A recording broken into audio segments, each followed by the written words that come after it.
good afternoon today. Welcome to today's edition of the Vogue. In our highlights today, we'll be looking at the various infrastructure developments taking place in and out of Maseno University. In our feature segment, we will be looking at the various ways in which the phone has become a menace in the society. And also, in our studios today, we'll be having Ken Natel, a performing music artist and also a music producer who will be talking to us. Finally, in our last segment, we will be talking about celebrity gossip. I'm your host, Roberto Muyela. And I am Victoria Duet. In the recent past, there have been a lot of development projects taking place in Maseno University. Maseno Siriba Road is an example as it has been undergoing construction, compelling students to use divergent routes to get to their various lecture halls. The new post-modern library complex and the new tuition block are also under construction. The two are to end the lecture hall crisis in Maseno University. The road connecting Maseno University main campus to Siriba campus is a project that has elicited mixed reaction among the students. There is much enthusiasm about an eased transport system, but again the construction process is causing some form of discomfort, particularly because of the slow pace the construction is taking. Coupled with a muddy and dusty road, students not only have to find alternative routes to head to their classes, but also part with more money as motorbike fares keep on fluctuating based on the alternative routes used by the motorbike operators. The road is undergoing repair to improve the transport system for the university's staff, students, and community. This is part of the initiative to advance the university's infrastructure to international standards. In addition, the university is fast-tracking the construction of a number of buildings within the university. First among them is the construction of a mega university library, which will house all the other library facilities and serve as a central point for access to all library services. Located in Siriba campus, the library is set to be one of the largest libraries in the country. Also earmarked for completion is the new university's administration block. The story building, which is located at college campus, will ease the issue of congestion and lack of office space for most administrative staff. It will also provide room for students' hostels, which had been previously used as staff offices.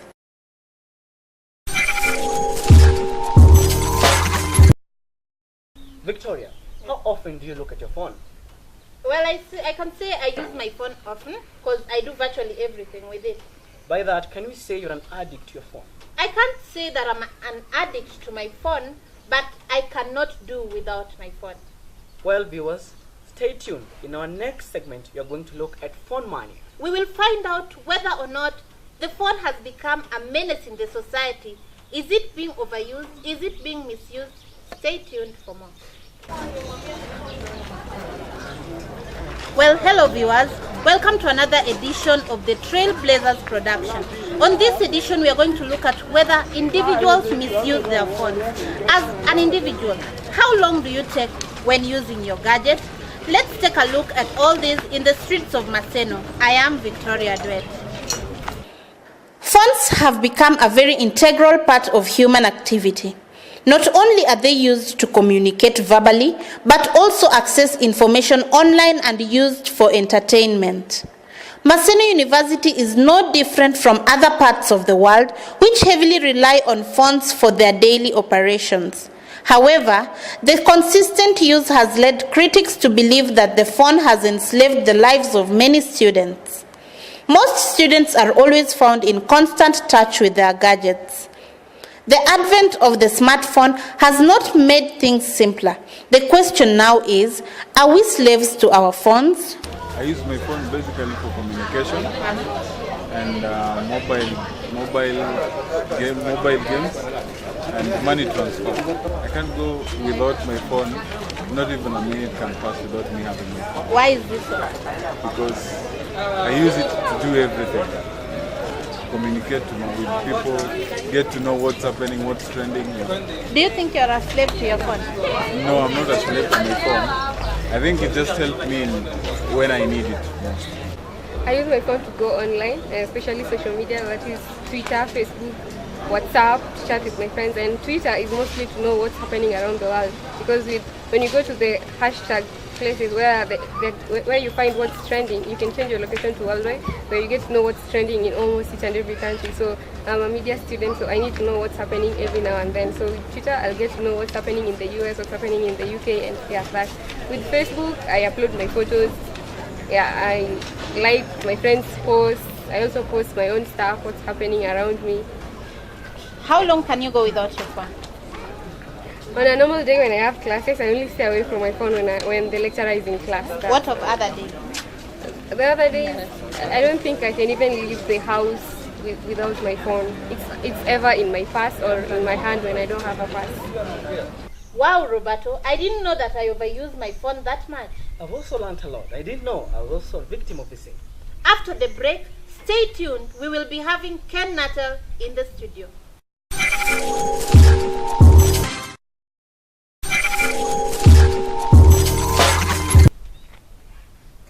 Welcome back, viewers, to the Vogue. As we told you earlier, today we will be hosting a pop artist come musician by the name Nuttall. So Ken, Yes. what can you tell us about you? Who is Ken? Ken Nuttall is a pop R&B artist based in Kisumu. I'm a continuing student pursuing communication and media technology at Maseno University. Aside from that, I'm a pianist, I'm a guitarist, I'm a music director, I'm a music producer, and I'm a songwriter. Nice. So when did you begin? When did you start pursuing your career as a musician? I started pursuing it back in 2014, but I started writing in 2008. So far, how many music or how many tracks have you produced? In terms of producing, I've produced a lot for people because I'm a music producer, but personally, for my music, I've done 6 tracks. Okay. Yeah. Which one can you say was the most famous, or which one can we say was the one that the fans loved the most?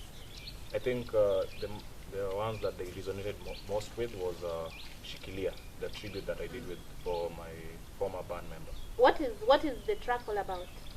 It's a tribute song for a former member of our band who passed away back in 2015, 2016. So we did a song for him, just for the fans to know that we love him and we still are with him in spirit. How do you juggle in between being a student and being an artist? Well, it's all about proper scheduling and timing and planning. If you have a good plan and a good schedule, you'll easily balance the two, music and studies. What can you tell the upcoming musicians or the students out there who maybe have a talent but feel they cannot balance it with schoolwork? I believe they should always take the chance, because if you don't take the chance, you'll never know. So for them, I would encourage them to come out, find, if they're not good songwriters, they can find good songwriters who can help them. Basically, you have to take the chance first, because if you don't take the step, you will never know. Okay. What of our musicians out here, who is your favorite, and why would you consider them to be your favorite? I would consider Eric Inaina to be my role model, because he inspires me to write about sensitive things that affect our society. Yeah. Where do you see yourself in 5 years' time from now? I see myself pursuing my music abroad, or probably in South Africa, I'd say. Why South Africa, to be specific? South Africa because I feel like more of my music would resonate more with them. We are seeing you have a guitar here. Yes. Could you please play for us a few tracks? Okay. I'd perform a piece I wrote back in 2007 during the post-election violence. It's called Cry, My Cry. Okay. Hope you enjoy.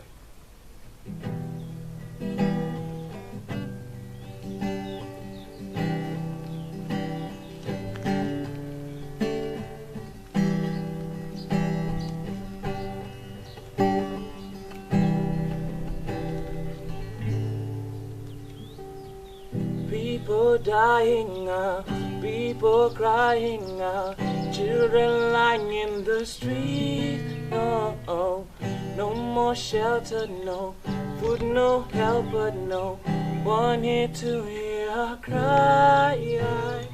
No one stops to hear what we wanna say.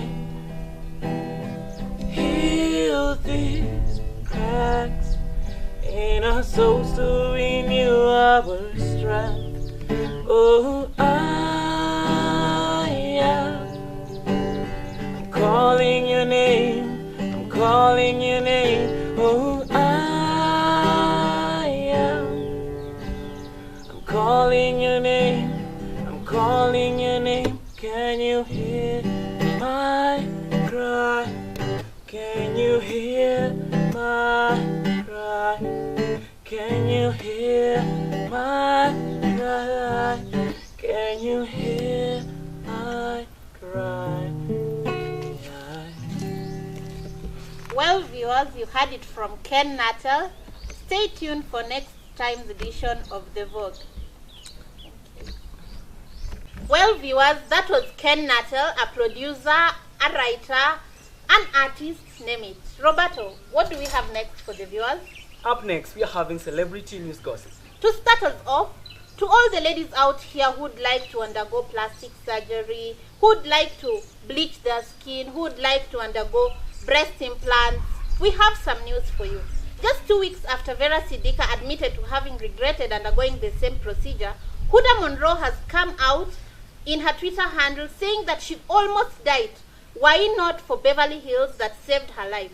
Roberto, what do you think about this? Do you think girls should go that direction, or should this act as a warning for those who still intend to undergo the same?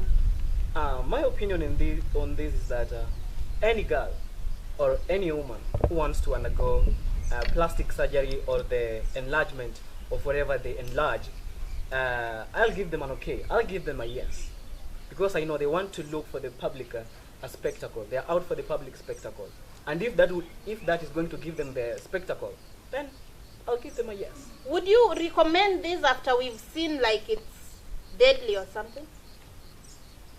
My opinion on the deadly or not deadly, I would say for them to have such a procedure happening on them, they should consult the relevant experts. Well, viewers, that's up to you to decide.